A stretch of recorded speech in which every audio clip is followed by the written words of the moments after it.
اعوذ باللہ من الشیطان الرجیم بسم اللہ الرحمن الرحیم اللہم صلی علی سیدنا و مولانا محمد و علی آل سیدنا و مولانا محمد و بارک وسلم۔ سورہ کہف اگر کوئی شخص جمعے کی نماز کے بعد اسے پڑھنے کا معمول بنا لیتا ہے تو اللہ رب العزت اسے ہر قسم کی آزمائشوں سے بچاتے ہیں، ہر قسم کی آزمائشوں میں صبر، جو آزمائشیں اس پر ہوں اس میں صبر عطا فرماتے ہیں، اور اللہ رب العزت ہر قسم کے فتنے سے محفوظ فرما دیتے ہیں۔ اسی طرح کچھ احادیث میں آیا ہے کہ سورہ کہف کی پہلی 10 آیات کو یاد کر لینے سے اور پڑھ لینے سے،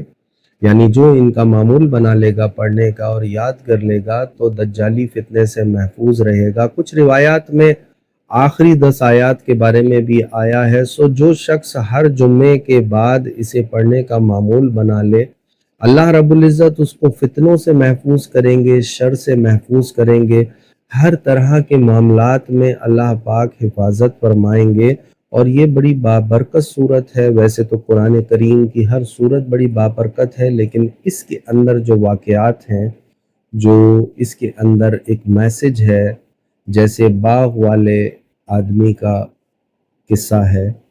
تو اللہ رب العزت ہر طرح کے فتنے سے، چاہے وہ مال کا فتنہ ہو، چاہے وہ دنیاوی فتنے ہوں، اللہ رب العزت اس سے محفوظ فرما دیتے ہیں، اور اللہ رب العزت ہر طرح کی کسائش عطا فرماتے ہیں۔